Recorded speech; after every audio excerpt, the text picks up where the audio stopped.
you were fired from The View. I think we all were. Like, you. I mean, duh, everybody. Welcome to quite a monumental day here on The View. After 16 seasons, a monument is leaving. A circle of friends came to see her off.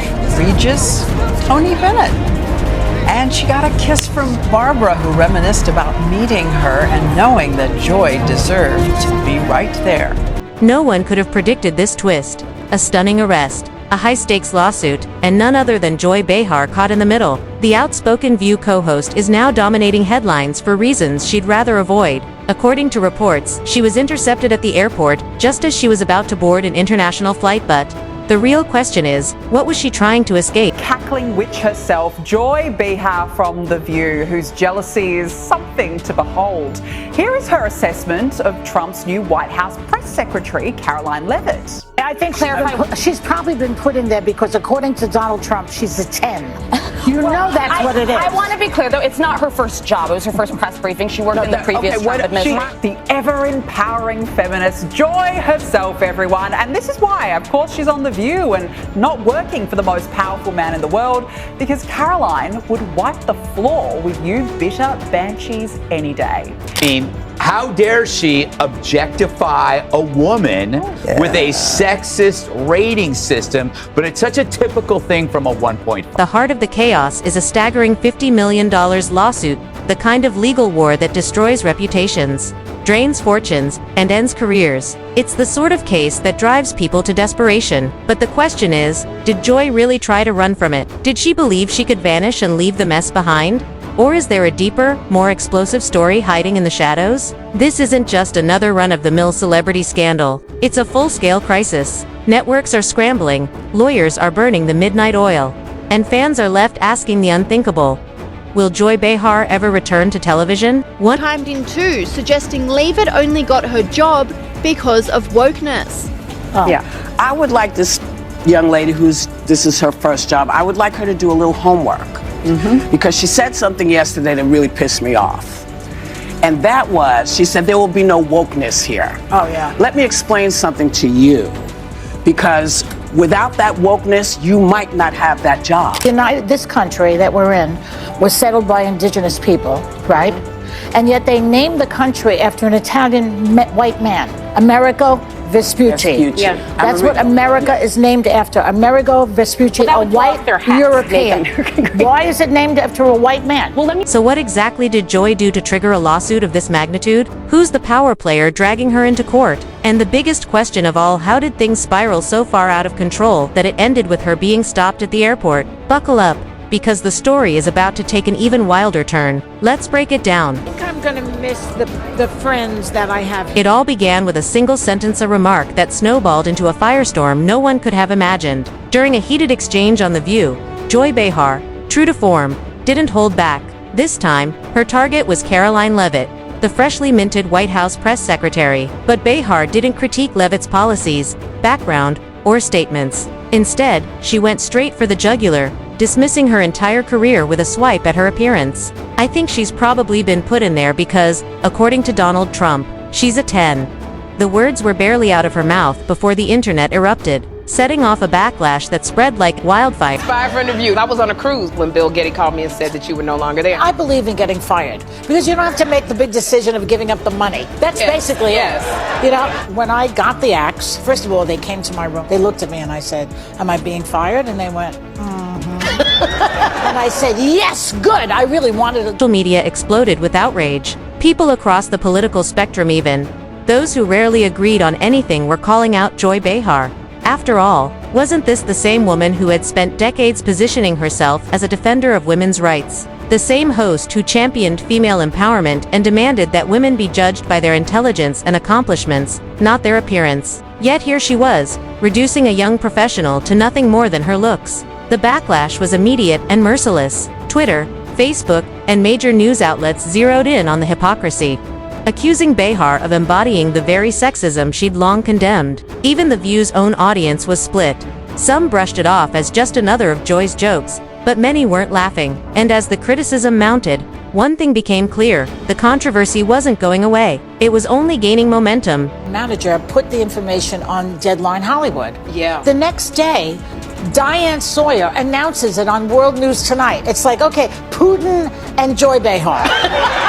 So crazy. What? So then Barbara saw it, and they announced it before I could announce it on The View. Right. So that Monday, she said to me, "You've been here so many years, you could have announced it on The View." And I said, "Well, when your book was out, you announced it on Oprah." And she said, "Two wrongs don't make a right." The fallout was swift and unforgiving. Joy Behar's remark wasn't just controversial, it was a full-blown disaster. Social media lit up in outrage, and it wasn't only conservatives leading the charge. Even longtime liberal supporters turned on her. Political leaders, journalists, and women's rights advocates wasted no time condemning the comment, accusing Behar of undermining decades of progress by reducing Karoline Leavitt to nothing more than her appearance. The irony wasn't lost on anyone.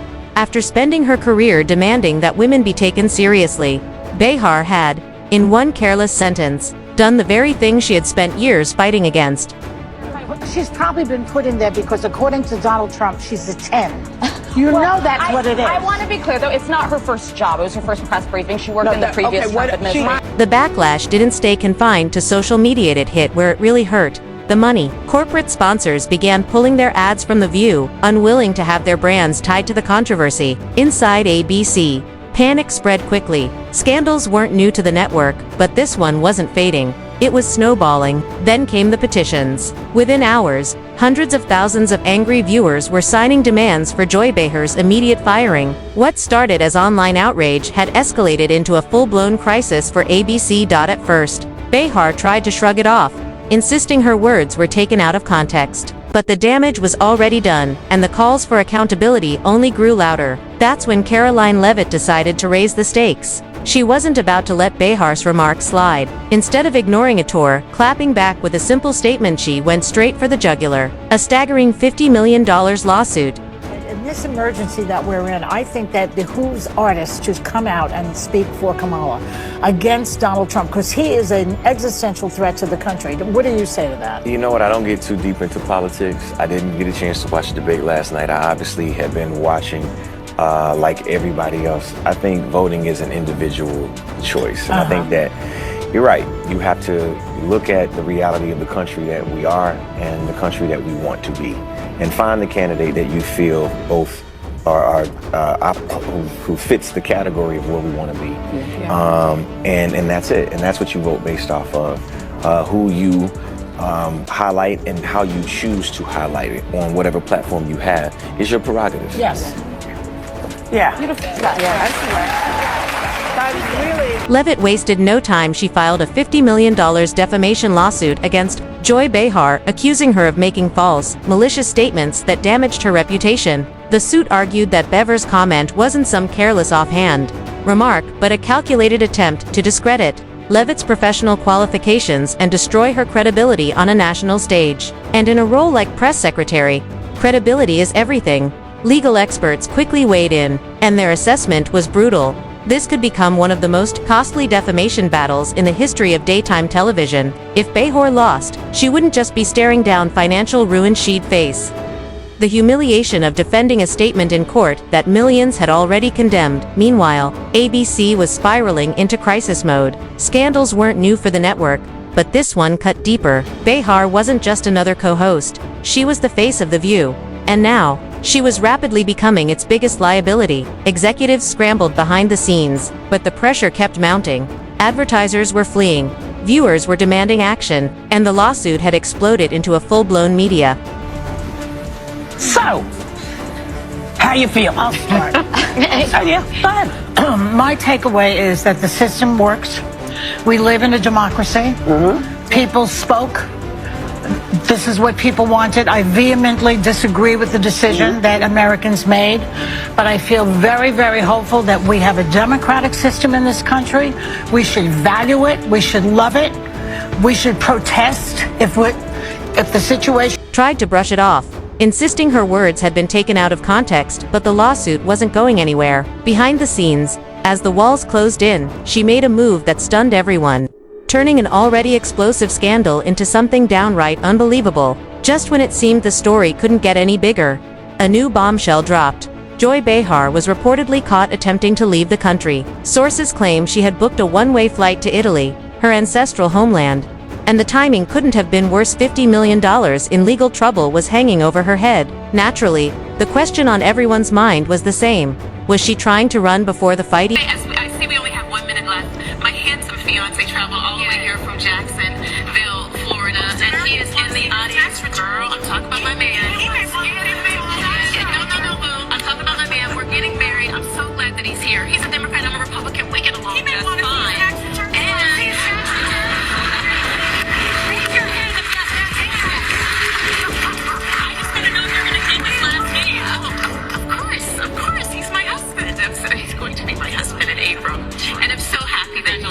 And he brings me such joy, and I hope that you one day can find that kind of joy in your life.